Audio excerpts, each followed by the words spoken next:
Maswerteng hapon po mga ka-STL. Narito na po ang resulta ng STL Batangas. Para sa araw na to, second draw, August 18, 2025, araw ng Lunes.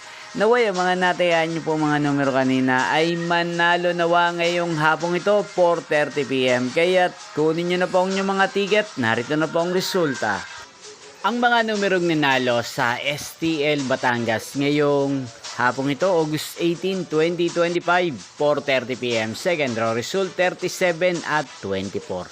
In exact order again, 37 at 24. At ngayong hapong ito sa STL Batangas, sa atin pong i-shoutout si Ate Cristel ng Batangas. Shoutout po sa inyo, Ate Cristel. Sana po ay nasa maayos kayong kalagayan. Inyo pong napanood ang resulta ng STL Batangas channel na ito. Magkita-kita pong muli tayo mamayang 8:30 PM para sa third draw result ng STL Batangas. Thank you for watching.